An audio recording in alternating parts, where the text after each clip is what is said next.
This episode of Inside EMS podcast is sponsored by LogRx. Learn a better way to track your narcotics at logrx.com.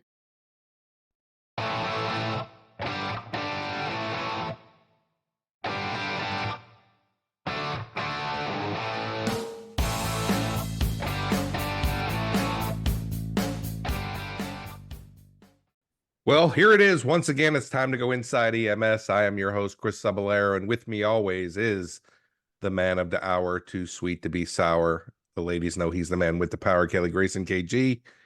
What's going on with you this lovely week in the middle of spring? It's good, man. We're I totally lost my train of thought. This is what happens to me in the middle of spring. I get a turkey hunting brain. I get turkey hunting brain. I don't concentrate very well. When is turkey hunting? Does the turkey hunting starts already? I don't know when it is. It's about now in New York State, but traditionally turkey hunting seasons are in the spring, March and April, and there have been a bunch of them in the yard. And I'm sorely tempted to trek out to the woods and see if I can get a gobbler. But no, we enjoyed the eclipse last week. That was pretty cool. And and unlike some dire predictions, it's not the coming of the end times. Yeah, that was Monday. If you didn't have the opportunity to see it, the people that the conspiracy theorists and the moonbats that put so much into this and just breathlessly shares this on social media are a never-ending source of amusement for me and dismay that the human species are becoming that friggin' stupid. But yeah. Well, I mean, I think it's just belief, man. And, but I've been through a couple of the eclipses in my life, and it gets to be a little, it's something great that people who haven't experienced it since the last one, had the opportunity. But I think we got a really great topic to bring in this week, and I think you're going to lead this discussion. Usually I'm kind of taking us down the discussion path, but, you want to talk about the bias cascade. And I think that, it is part of the way that we do our business personally and professionally, that sometimes, Kelly, we make a decision and now has a collective tolerance, and that decision now snowballs to get to a point where maybe it wasn't the right decision. But I'll let you set it up for the listeners. Well, this all came about critiquing one of my students in IV starts. He's a military medic, a 68 whiskey, and he's a little sloppy on some things, or at the time he was. He's gotten much better now. And he stuck a unclean IV on the mannequin. And I critiqued him for it, and he just shrugged it off. Said, well, I can always give her antibiotics. And we had to go into a long discussion on how sticking a dirty IV in an otherwise healthy 25-year-old male in great physical condition is a different thing than sticking a dirty IV in a fragile little old grandma who maybe not can tolerate that little simple mistake. And I say, okay, so she gets her antibiotics, and those antibiotics cause C. diff diarrhea, and she gets profoundly dehydrated from that, and her kidney function isn't all that good in the first place. And not only is she severely dehydrated, she's got severe electrolyte imbalances, and she's on beta blockers, so she can't really make up for the loss of volume with increased heart rate, and she winds up becoming unstable and codes and so on and so forth. I said, this is a series of unfortunate events that doesn't necessarily have to happen by the simple expedient of taking your alcohol prep and swabbing that site again if you've touched it since you did it the last time. And to make that point with him, but it got me to thinking about different instances of compounding error in EMS that I've seen in my career and that still go on today, where one small little mistake leads to a series of unfortunate events. And that's what I'm going to call the article in the subsequent conference lecture on a series of unfortunate events that has devastating consequences for the patient. You ever had such an event happen to you? One of the ones that I think that stick with me is, I made a mistake that I don't know that it was really, and maybe correct me if it wasn't a cascade, but I arrived on scene at a rehab hospital where the doctor told me that a woman had a stroke and she needed to go over to the local hospital for treatment. She had an IV in place. She went in for a knee replacement. And one of the things that I did was treated the stroke and went down the stroke protocol, only later to find out that a couple hours later that the nurse came in and accidentally gave her insulin that was meant for the lady in the next bed. And I didn't do a D-stick. I didn't do all the things that you know. So really my decisions didn't get her worse, but my lack of decision didn't give her the relief, the care that she did. I don't know if that fits into this cascade bias, but that sent me down a path of doing something other than what I should have done, knowing better. And I got to tell you, Kelly, at the time, I was probably a 15-year paramedic when I made that mistake. And So that's the insidious part about some of these. The bias cascade is the more respected and trusted the initial person with the bias, the more this is likely to happen. Because when Joe Blow, who is wrong just as often as he's right, brings in a patient to the ER staff knows to check behind them. And not to trust what they say. But when Chris Cebollero comes in and the ER staff knows your skills and knowledge, they go, oh, well, okay. So, and they operate on what may be a false premise. I experienced compounding error similar to this. It's happened to me with mistakes I made early in my career, and those are long-winded tales. But I remember one in particular where I was working as a paramedic in the ER, and one of the local paramedics brought in a patient from a minor motor vehicle accident. And this is when when spinal clearance in the fields first started to take off, and many agencies were updating their protocols on spinal clearance in the field. And this paramedic was one of those holdouts who's, I've seen it save lives. So they get a minor MVC, and there's a very tall man, 6'6", 400 pounds, who's walking around ambulatory at the scene. But he's a little banged up, and he requests the ambulance to bring him to the hospital, check him out. And the guy said, okay, we're going to have to put you on a board. And the guy said, man, I've had a gastric bypass. I cannot lay flat. I will vomit. I know it. I can't do it. And the guy said, quote, if you want to go to the hospital in my ambulance, you're going to go on a board. So the guy acquiesced to it. Paramedic did a standing takedown, immobilized him on the board. And predictably, the guy vomited en route to the hospital 5 minutes out, and he aspirated some of his stomach contents. And got to the hospital, and the paramedic had suctioned him out. The guy was still, he was in some degree of distress. He'd aspirated a good bit and wound up getting hypoxic, coding later in the ER, and we resuscitated him after a lengthy resuscitation with anoxic brain injury. And the guy was discharged to a nursing home and died 2 months later from sepsis from a bed sore, which none of that cascade of events would have happened if the paramedic had thought, you know what, you're walking around. This mechanism was fairly minor. I'm pretty sure your neck's not broken. And this is a good instance where I could use my clinical judgment and say, okay, spinal mobilization is not necessary. But that one decision eventually killed that poor man. And that's the kind of thing that goes on.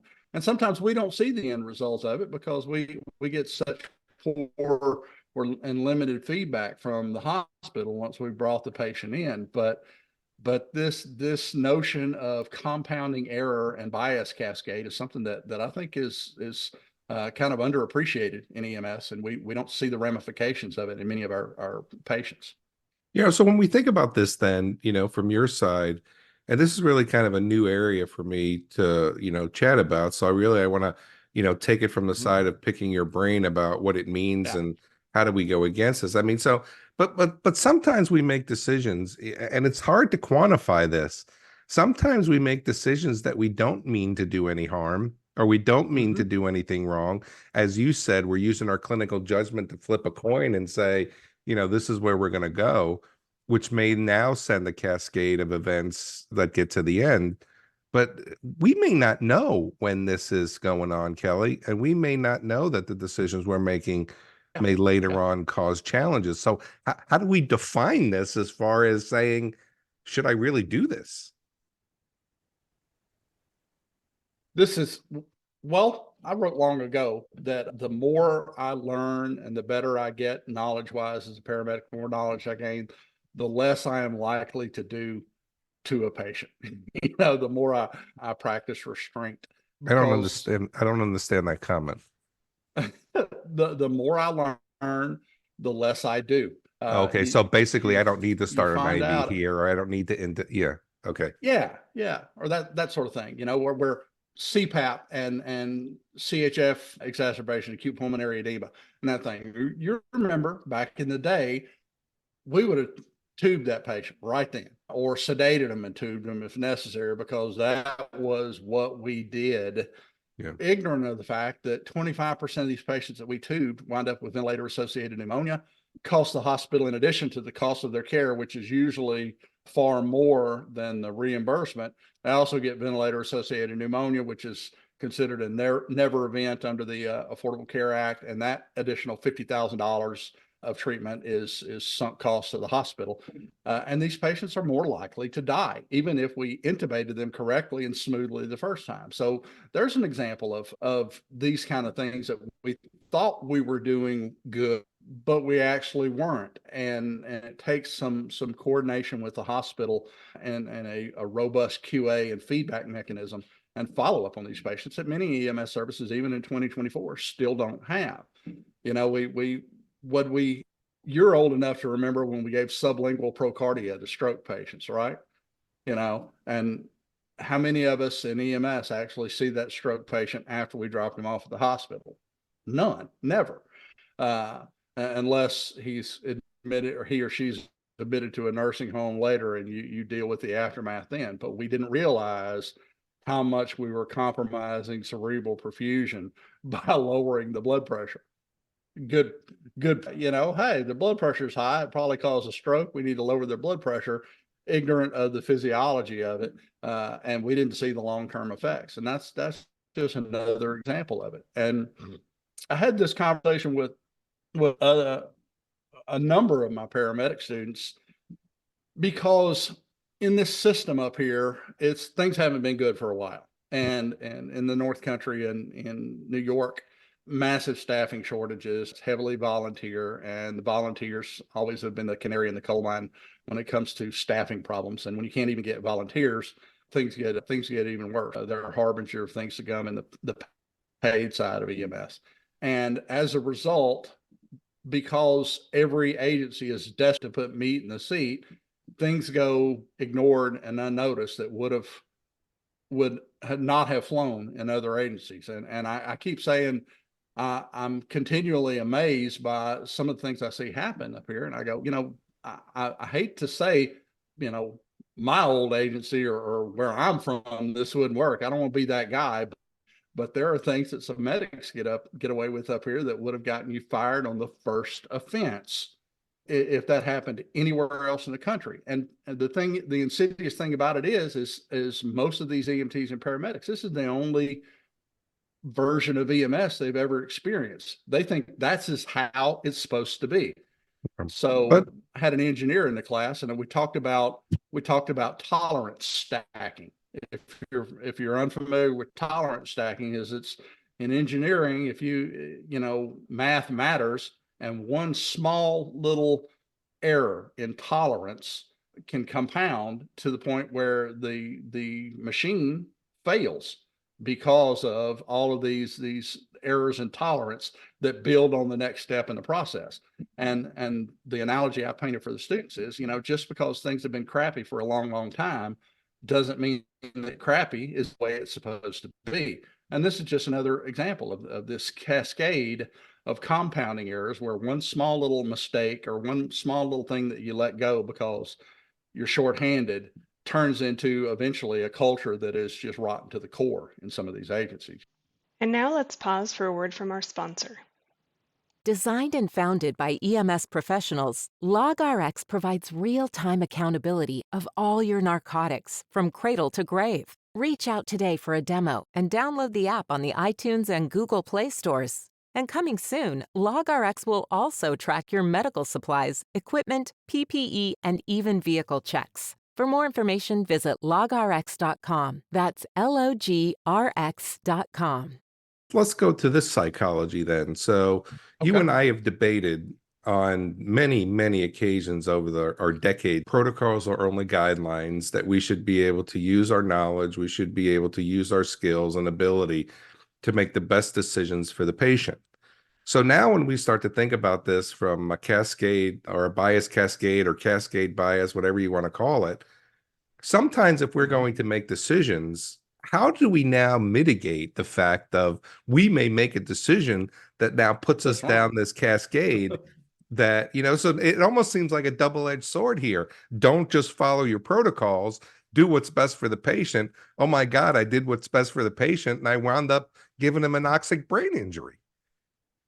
I think one of the things you have to do is continually reevaluate your patient and your decision-making paradigm. And the more sure you are and the more experienced you are in making those decisions, the more you have to do this, because people who are unsure of their decision-making paradigm and unsure of what the diagnosis should be or the next step should be are constantly questioning themselves. And this is where confidence kills us sometimes, is because we're fairly sure in it. Our sense of pattern recognition has gotten really, really good. And we're not often aware of the times when we are wrong. They may be fairly uncommon, maybe even rare, but when they do happen, they can have really, really big consequences. So the concept I teach is in reassessment is John Boyd's OODA loop. If you're familiar with the OODA loop, it was a decision-making paradigm that Air Force Colonel John Boyd developed for the tactical decisions that fighter pilots make in dogfights. And the guy was like undefeated. He waxed everybody he flew against. And his decision-making paradigm came to be known as the OODA loop: observe, orient, decide, act. And I teach this stuff to the students as well, because you cannot go into a call with implicit bias or bias in your mind. And that bias could come from the dispatch information. It could start the moment you get in the truck before you've ever seen the patient. Dispatch tells you you're going to this kind of call, and you trust that information, and you everything is filtered through that lens once you arrive at the scene. So in the OODA loop, I just tell people that never move faster than your brain can operate, and don't just do something, stand there. That 10 seconds in the doorway at the beginning of the call is all important. You go in, you take scope of the situation, that global survey, you decide, okay, you observe, you orient yourself to what you think the particular problem is. And that look test, we all know for experienced medics, is pretty powerful. Then you decide what needs to be done, and then you act upon that decision. And once that decision or that act has been done, then you reorient yourself. Did that work? Was that the right decision? What do I need to do now? That's your next decision. Then you act upon that and you reorient yourself. And I think back on times in my career where I've screwed people up. If I'd have just gone back and looked at my initial decision and looked at, okay, does everything fit what I thought was wrong with the patient, I wouldn't have killed that patient. For example, had a patient that I killed. We got him back, thank you. But I killed him because I was totally oblivious and disbelieving of the potential for someone being profoundly hypothermic in August in Louisiana in 102-degree ambient temperatures. But it happened. A very skinny, chronically ill male was out mowing his yard, came inside, complained of weakness and dizziness, and passed out. And his family said, "Oh my God, he's overheated. Let's cool him off." So they stripped him down naked, put him in a cold shower, and ran cold shower water on him for 20 minutes, and took him out of the shower, laid him on his bed underneath the ceiling fan in front of a air conditioner in Louisiana, turned on full blast like they are. And I get there and I find this thin, extremely pale, extremely cold person on the bed with a little puddle of coffee ground emesis on the mattress in front of him. And I thought, oh my God, this guy's got the GI bleed of all GI bleeds. He's already shocky. I need to move with this. So I took this guy, put him in my ambulance, started 2 large bore IVs, proceeded to dump 2 liters of 72-degree fluid into him, and it's hot. And I don't like to sweat, so I didn't even keep the air conditioner on, didn't even really bother to cover him all that much. That was a big mistake. Still not getting better. I check his blood sugar. It's like, why is this guy not improving with all this fluid should have worked for shock. And this is before we practiced permissive hypotension. So I check his blood sugar. His blood sugar is 50. Okay, maybe he's hypoglycemic. And I give him an AMPA D50. And ultimately, I wound up arriving at the hospital and had to give the report you never like to give. I've done all these things, and I don't know what's wrong with this guy. I have no idea, even at this point. So we moved him from our stretcher to the telemetry bed and shook him real hard, jostled him, and the dude went into VFib. They hustled him to a treatment room. And 10 minutes into the resuscitation, the ER doc came out and gave me this withering look and said, "Do you know what that guy's core temperature was?" Hypothermia. Yeah. And I said, "No, sir, I don't. But since you're asking me that question, I'm going to guess it was pretty damn bad." And he said it was 82 degrees. And I went, "Oh, now it's all clear." But that wasn't your fault, though. I mean, you went down the path. You went down the path to kind of figure out what was wrong. I mean, so I don't know that was a cascade bias as much as it was. I ignored, I made assumptions. He's cold. He's clammy. He's got coffee ground emesis. He did happen to have a GI bleed. It was a fairly minor GI bleed, but coffee ground emesis, cold, clammy, hypotensive. Oh my God, he's in decompensated shock. And his heart rate was 56. And instead of saying, wait, one of these things is not like the other, I assumed, oh my God, he's on his way down. His heart rate's already starting to decline. The next heart rate I'm going to get is 0. And as it turned out, it did wind up being 0, but not for the reason I thought. So it's one of the things that you need to think of before we close is if you are sure, always consider the possibility that you might be wrong and go back and reevaluate your decision-making paradigm. Maybe use that OODA loop that we talked about. You do that and you have a chance of catching errors before they become big errors that wind up killing the patient. But hey, that's what we think. We'd like to hear what you think. Can you think of some instances in your career where compounding error and bias cascade has resulted in the harm of a patient? We'd like to know about those. Email us at theshow@ems1.com. Don't forget to rate us on iTunes. And for myself and co-host Chris Cebollero, thanks for tuning in to Inside EMS. Going to catch you guys next week.